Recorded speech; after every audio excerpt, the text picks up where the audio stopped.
Bom dia a todos e obrigada por aguardar.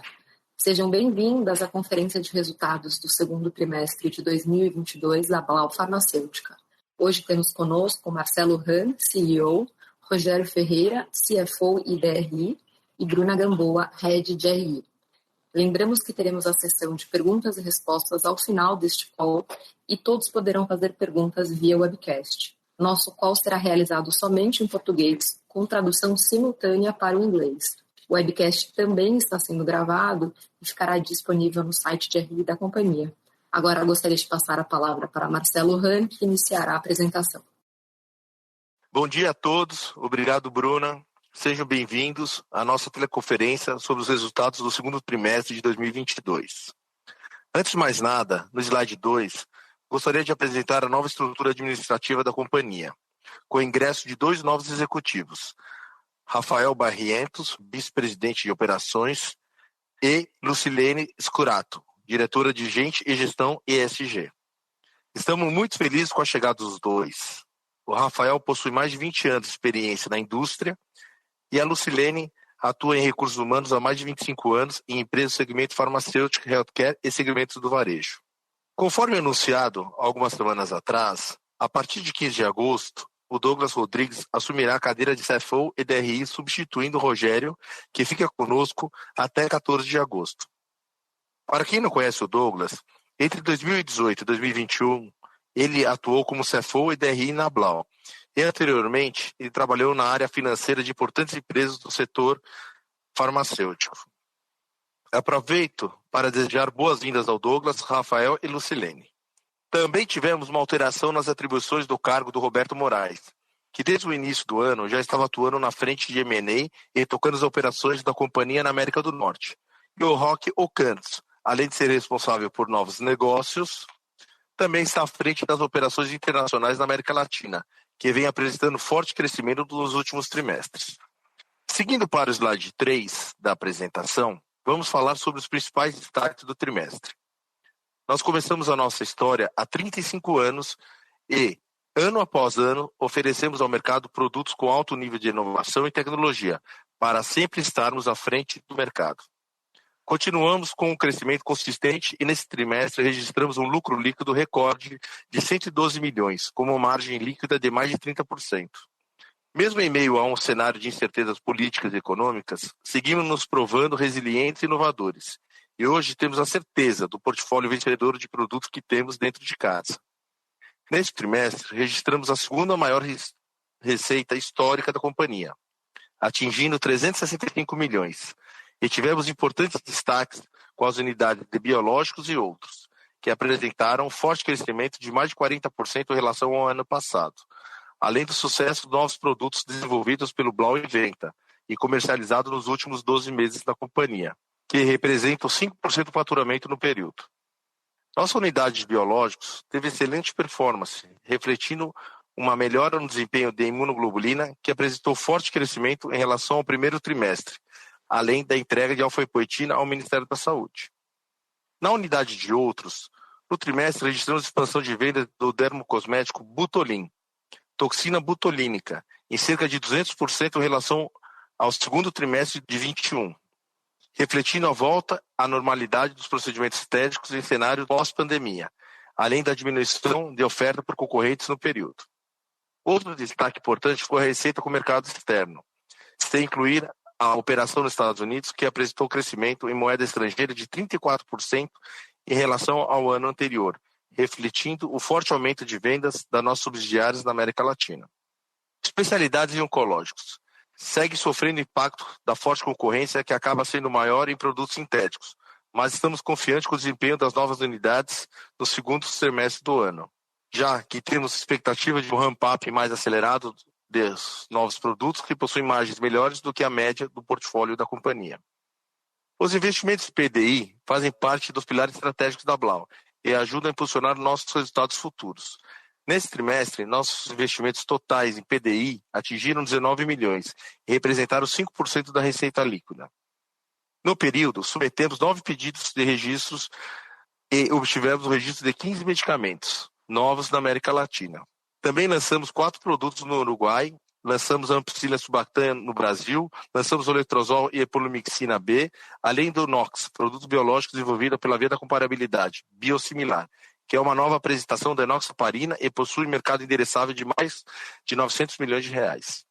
Seguimos com as obras de expansão de nossas 4 plantas para produzir os novos medicamentos que estão em desenvolvimento pelo Blau Inventa. O P210 já está no processo de qualificação e validação, e agora em agosto começaremos a produzir os primeiros lotes pilotos. Nossa planta de IFAS, prédio 400, também está em fase de validação e qualificação, nos preparando para iniciar os estudos clínicos dos medicamentos produzidos com o nosso IFA. Também gostaria de destacar que agora em setembro vamos inaugurar nosso escritório em São Paulo e já iniciaremos as obras de expansão no Blau Inventa, acelerando ainda mais o desenvolvimento de novos produtos. As obras do Complexo Industrial de Pernambuco tiveram um pequeno atraso, em função de questões de regularização fundiárias, mas sem impacto relevante no cronograma, que é a entrega do projeto. Nossa previsão é iniciar a operação de nossas linhas de embalagem no primeiro trimestre de 2024. Seguindo para o slide 4, eu vou passar rapidamente pelos principais destaques financeiros do trimestre. E na sequência, o Rogério vai apresentar mais detalhes a vocês. Como eu já mencionei no slide anterior, nesse trimestre, a companhia apresentou uma forte evolução de resultados em relação ao primeiro trimestre de 2022, demonstrando uma trajetória de recuperação desde o terceiro trimestre de 2021. Na comparação trimestral sequencial, a receita líquida cresceu 17%, com expansão de lucro líquido em mais de 80%. Nós registramos um lucro recorde de 112 milhões e mesmo se excluirmos o impacto positivo do hedge cambial e do caixa moeda estrangeira do nosso resultado financeiro, ainda assim o lucro líquido ajustado teria atingido 97 milhões com margem líquida ajustada de 27%, um dos maiores patamares históricos da companhia. Olhando para os próximos meses, temos boas oportunidades para capturar e trazer uma receita ainda mais expressiva. No slide 5, mostramos o pipeline de novos produtos que serão lançados. Atualmente temos um pipeline no Brasil com mercado endereçável totalizando 7,7 bilhões entre projetos envolvidos internamente pelo Blau Inventa e parcerias em desenvolvimento. No primeiro semestre do ano, nós lançamos 4 novos produtos no Brasil, com mercado endereçável de 460 milhões. Historicamente, a Blau captura em média cerca de 27% de market share dos mercados em que atua. No slide 6 da apresentação, trazemos mais informações sobre a Hemarus. A operação de coleta de plasma nos Estados Unidos segue se expandindo e em junho registramos o maior volume coletado desde a inauguração do nosso primeiro centro, atingindo 41% da sua capacidade atual. Nesse trimestre, nós registramos aumento de volume coletado em cerca de 10% em relação ao primeiro trimestre de 2022. As obras de construção do segundo centro foram brevemente interrompidas durante o segundo trimestre, por conta de um atraso pontual na licença de Corpo de Bombeiros, mas já foram regularizadas e superadas, e as obras retomadas, com expectativa de início da operação no quarto trimestre de 2022. As localizações do terceiro e quarto centros já foram definidas, ambos nos centros comerciais na Flórida, e estão em fase de negociação contratual. O segundo, terceiro e quarto centro estão localizados em áreas com baixa concentração de concorrentes, o que deve acelerar ainda mais o processo de ramp-up desses centros. Também vale destacar que, com a aproximação da recessão econômica e aumento de índice de desemprego nos Estados Unidos, esses centros devem se beneficiar com a maior procura por doações, que servem como complemento de renda para boa parte da população. Passando para o slide 7, apresentamos as principais iniciativas de ESG e inovação do período. Além do constante investimento em importantes projetos como a bula eletrônica, a realidade aumentada, a unitarização, a serialização de produtos e a rastreabilidade em toda a cadeia de produção, seguimos comprometidos com as melhorias práticas ambientais, sociais e de governança. Do ponto de vista ambiental, damos destaque ao programa Aterro Zero, em que a Blau deixou de destinar os seus resíduos para aterros sanitários, passando a destiná-los à reciclagem. Também realizamos a compensação de carbono emitido por nossa frota comercial e utilizamos caminhões elétricos para distribuição de medicamentos nas proximidades da cidade de São Paulo. Já no pilar social, apoiamos o esporte e instituições idôneas, que também acreditam e contribuem para a missão de transformar a sociedade em seu entorno. E nesse trimestre, ampliamos nosso projeto interno de aproximação com entidades sociais, que apoiam idosos e jovens com deficiência intelectual. Por fim, em linha com as melhorias práticas do mercado e reforçando nosso compromisso com a transparência e a ética, no mês de julho, a Blau divulgou seu segundo relatório anual de sustentabilidade, elaborado nos padrões GRI em que refizemos a matriz de materialidade e envolvemos mais de 500 stakeholders de diferentes segmentos. No material, apresentamos os principais conquistas e iniciativas ambientais, sociais e de governança alcançados pela Blau no ano de 2021. Para a Blau, ESG é uma jornada que já se iniciou. Notoriamente, já evoluímos muito e seguiremos nesse ritmo. Agora, passo a palavra para o Rogério Ferreira, nosso CFO, para apresentar maior detalhamento de nossa performance financeira. Muito obrigado a todos. Obrigado, Marcelo. Bom dia a todos. Passando para o slide 8, apresentamos o detalhamento da receita líquida, que atingiu 365 milhões no trimestre, expansão de 17% em relação ao trimestre anterior e leve retração de 1,5% na comparação com o ano passado. Vale detalhar a performance das unidades de especialidades e oncológicos, que seguem pressionadas pelo cenário competitivo acirrado. Em especialidades, vale mencionar que a retomada de atividades da Blau Goiás, com incremento do volume produzido pela unidade em cerca de 10% em relação ao primeiro TRI de 22. Também vale destacar a performance dos medicamentos novos lançados no primeiro trimestre, que representaram cerca de 12% do faturamento de especialidades no trimestre. Olhando para o gráfico na parte inferior do slide 8, assim como no primeiro trimestre, cerca de 25% da receita veio do setor público. Em relação a trimestres anteriores, essa expansão foi pontual e está relacionada com a venda de alfapoetina para o Ministério da Saúde. No slide 9, apresentamos o lucro bruto e EBITDA do período. No trimestre, o total de custos da companhia representou 54% da receita líquida versus 48% no primeiro TRI de 22 e 48% também no segundo TRI de 21. O lucro bruto atingiu 167 milhões no período, representando uma expansão de 3% em relação ao primeiro TRI de 22 e uma redução de 14% na comparação com o ano passado.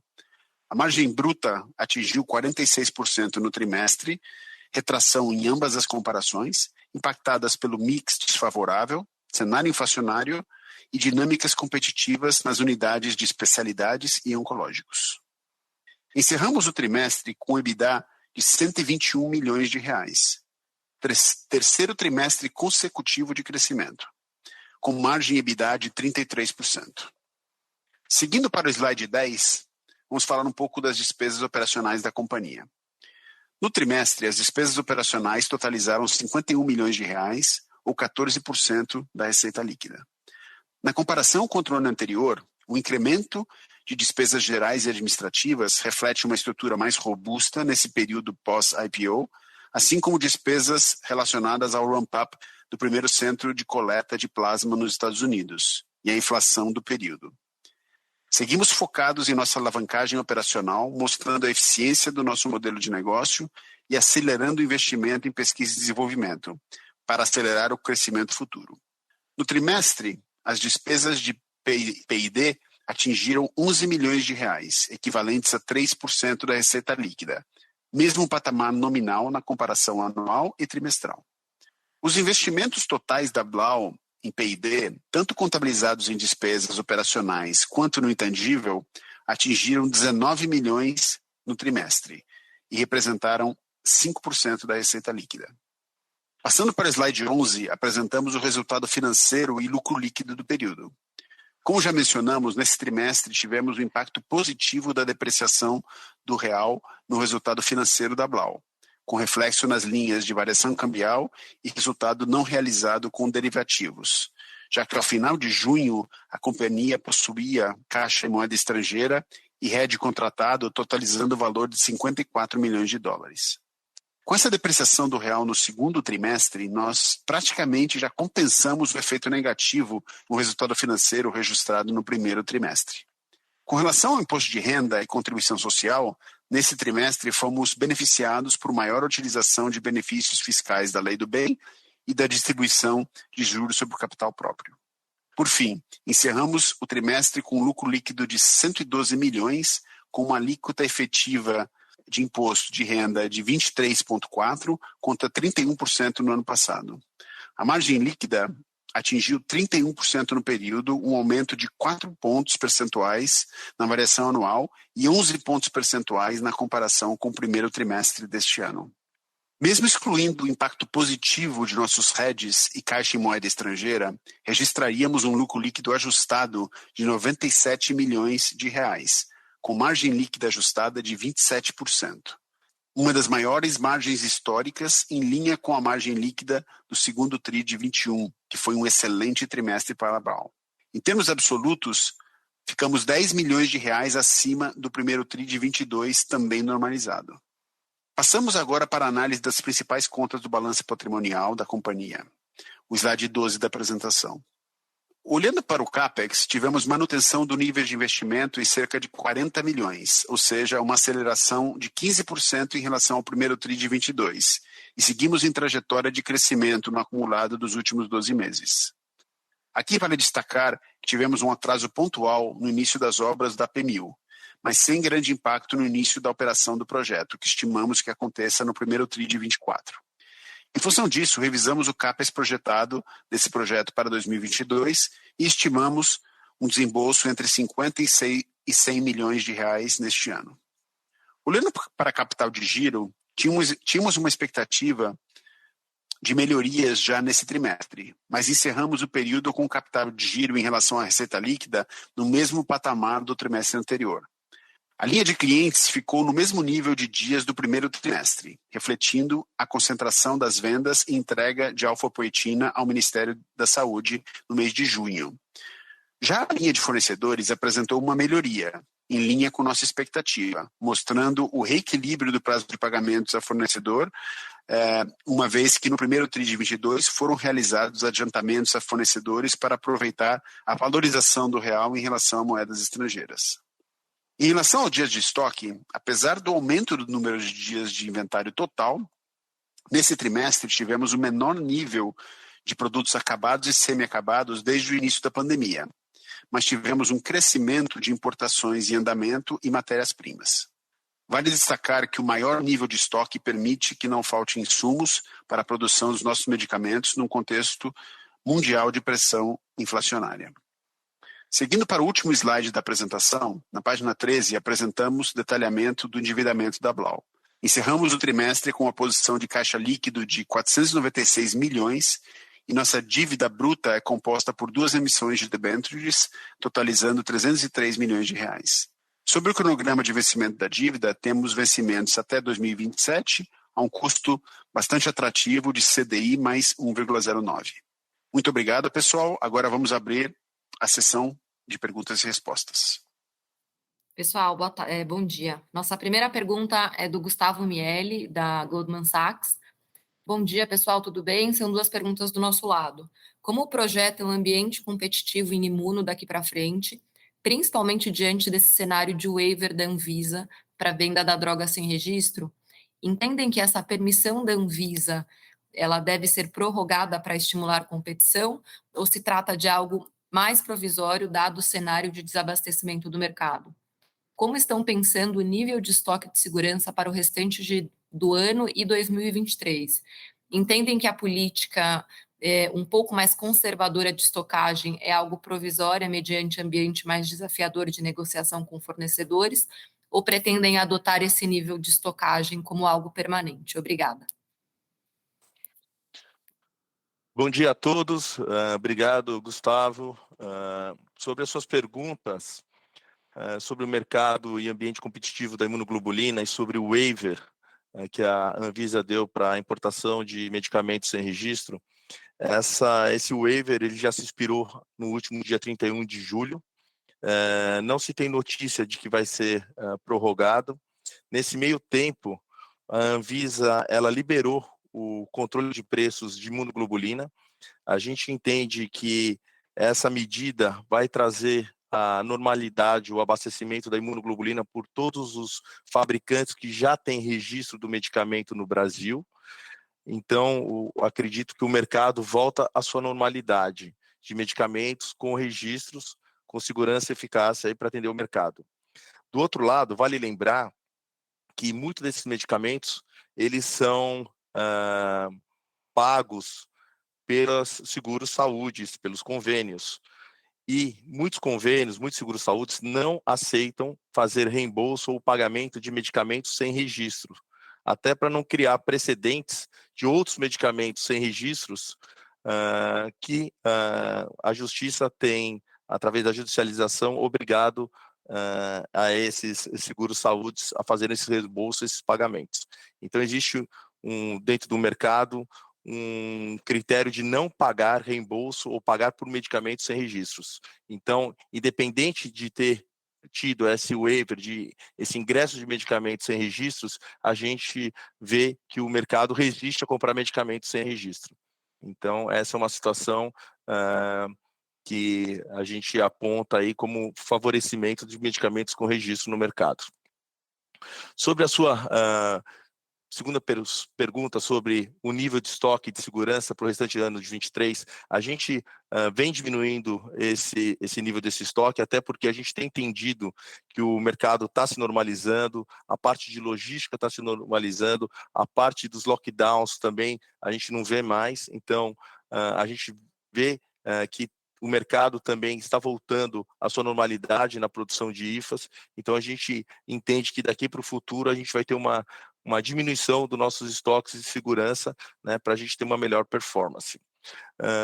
Sobre essa política conservadora de estocagem, né, que você coloca, né, que o mercado desafiador para ele estar com o nível de estocagem, é isso que eu coloquei aqui, né? A gente entende que o mercado está voltando à normalidade e que a gente não vai precisar aumentar nossos estoques aí para os próximos trimestres. Obrigado. Pessoal, a próxima pergunta é do Vinícius Figueiredo, do Itaú BBA. Vocês poderiam explorar um pouco sobre o ambiente para vendas de imunoglobulina, passado o período de importação excepcional do produto sem registro no Brasil? Quanto isso acabou tomando de participação nessa primeira metade do ano? Segundo ponto, vimos uma melhora na geração de caixa da companhia, com dias de fornecedores se alongando bastante tri a tri. Poderiam explorar um pouco esse comportamento e qual a sustentabilidade desse nível? Muito obrigada. Oi, Vina, bom dia. Sobre a sua pergunta, eu acho que eu respondi parte dela na primeira pergunta, quando eu falo da imunoglobulina, né? Eu volto a falar que a companhia, ela, para o segundo semestre, ela tem o maior abastecimento, a gente já tem produto em estoque em casa, né? Então isso facilita a companhia fazer suas prontas entregas e atender as demandas. A gente se beneficia do nosso produto, já está padronizado nos grandes hospitais do Brasil, do nosso produto ser um produto registrado, ser reembolsado pelo Seguro-Saúde, o que favorece a colocação desses medicamentos. Em termos gerais, a gente entende que a gente tem para o segundo semestre a quantidade necessária para a gente atender, né, e chegar nos resultados esperados da companhia, e para o ano que vem, a gente, em negociação com o nosso fornecedor, a gente entende que a gente vai ter uma maior quantidade de imunoglobulina do que a gente teve esse ano, até porque esse problema de lockdown mundial, a falta de coleta de plasma, ela está se voltando para a normalidade, e a gente entende que o abastecimento está voltando para a normalidade, e a gente espera, nos próximos meses, já voltar a 100% da normalidade.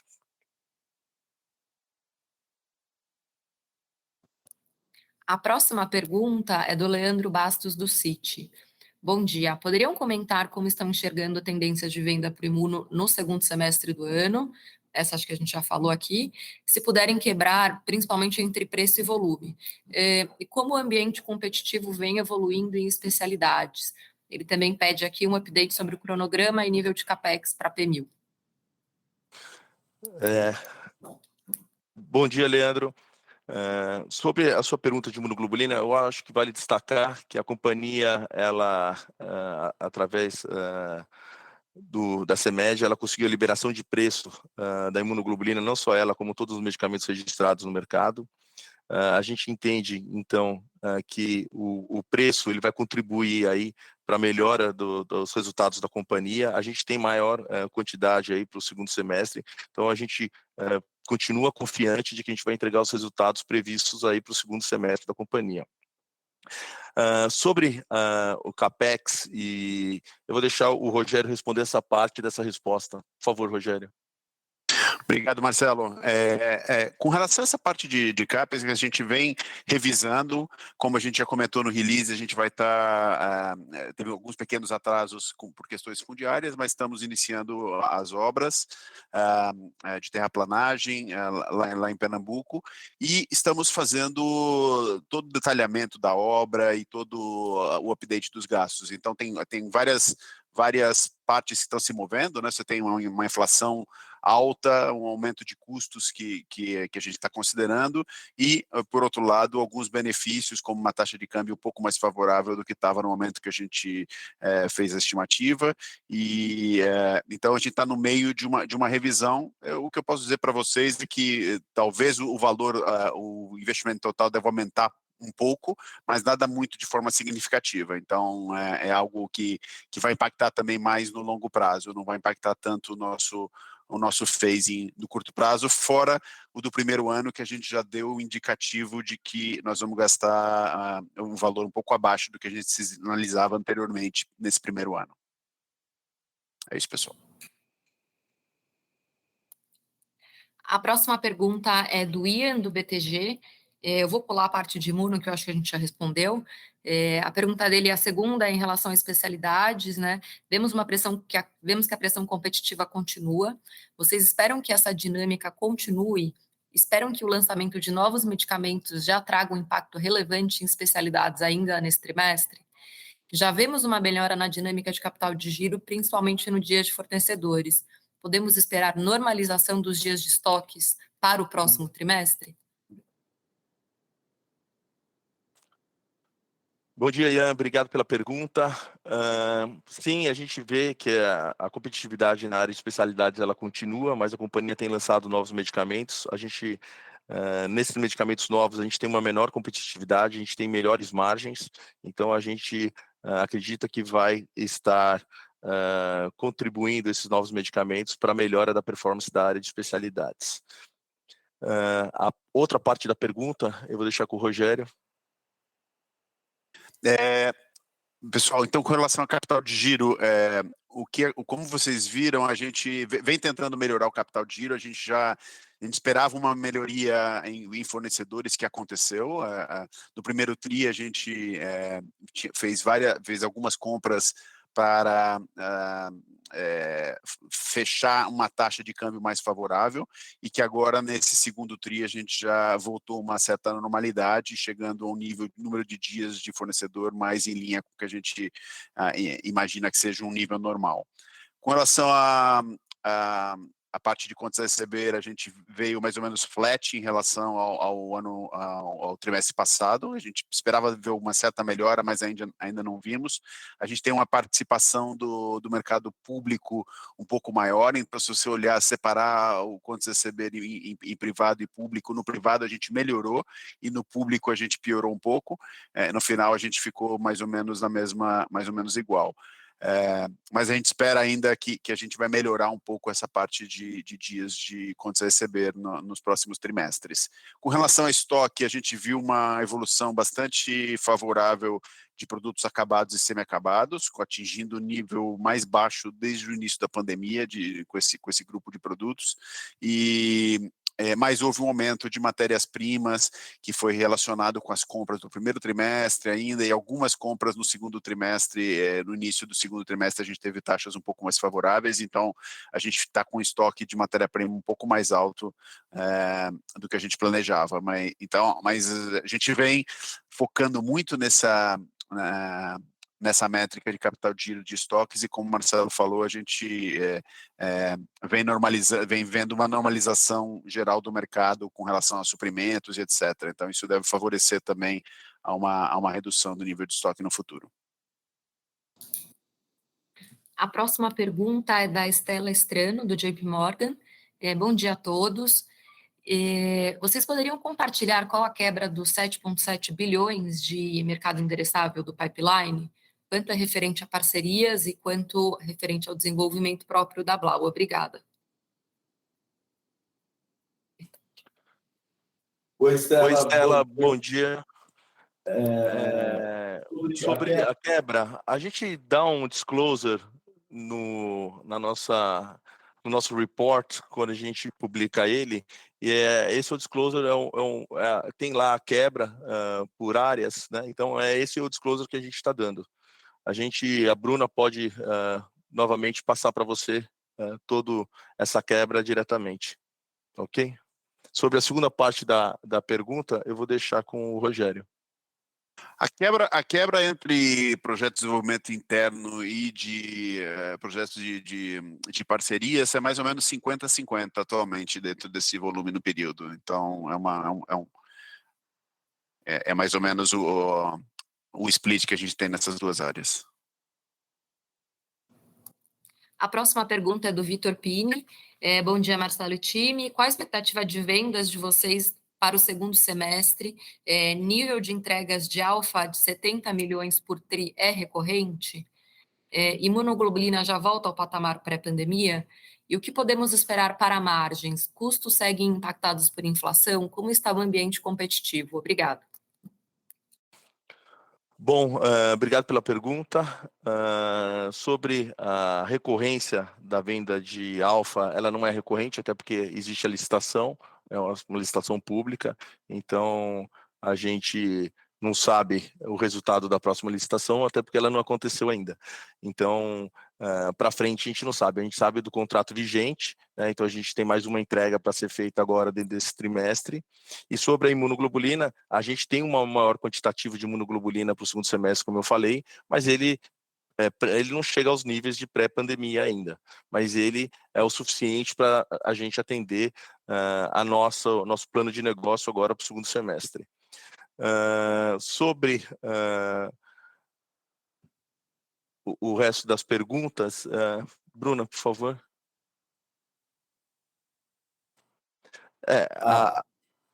As margens, sofreram uma pequena pressão nesse primeiro semestre. A gente espera voltar com as margens agora para o segundo semestre, até porque a gente teve aí algumas liberações de preço de alguns medicamentos que tinham o preço bastante, as margens bastante apertadas. Então, no mesmo caso da imunoglobulina, a gente teve outros medicamentos das nossas linhas também que tiveram liberação de preço pelo governo, pela CMED. Então, isso vai contribuir para a melhora aí para o segundo semestre, aí para a gente trazer as margens, o objetivo de melhora das margens. A última pergunta é do Carlos Herrera, da Condor. Ele pede para a gente comentar um pouco sobre a concorrência em oncologia e especialidades e se a gente tem tido dificuldade de repassar aumento de custos para clientes. Obrigado, Carlos. Sim, a gente tem tido uma maior competitividade na área da oncologia de especialidades. A gente tem tido, sim, essa dificuldade. A gente está lançando medicamentos novos nessas áreas, principalmente na parte de oncologia. E a ideia da companhia é que esses medicamentos novos, por terem menos competitividade, a gente vai ter melhor margens. Né? Na área de especialidades, a mesma coisa. Então, a gente entende que esse aumento do nosso portfólio com produtos com melhores margens vai melhorar a linha completa desses medicamentos. Pessoal, encerramos a sessão de perguntas e respostas. Eu passo a palavra para o Marcelo para as considerações finais. Pessoal, como todos puderam observar, e para aqueles que nos acompanham há muito tempo, é muito gratificante ver o sucesso e a transformação da Blau nos últimos anos. O nosso portfólio continua robusto e crescendo, e nós já estamos colhendo os frutos dos investimentos em PDI, com um pipeline futuro diversificado e promissor. Em 2022, nós completamos 35 anos de história e estamos apenas começando. Tivemos o primeiro semestre cheio de desafios, com baixo volume de imunoglobulina comercializada e concorrência mais forte com os produtos sendo vendidos sem registro perante a Anvisa no mercado. Além de forte competição que enfrentamos em especialidades em oncologia. Apesar disso, os resultados estão aí e mostram que o mercado vai ter maior confiança no segmento em que atuamos, que é um mercado muito resiliente. Estamos confiantes que nesse segundo semestre teremos a oportunidade de entregar melhores resultados, seguindo o nosso plano de negócios. E temos vários lançamentos em andamento, além dos produtos já lançados recentemente que estão em processo de ramp-up. Seguimos trabalhando em todas as frentes, de crescimento da Blau e continuamos bastante atentos a possíveis M&As e parcerias. Seguimos focados em trazer resultados promissores e que irão gerar valor para nossos acionistas e stakeholders. Obrigado pelo tempo e tenham um ótimo dia.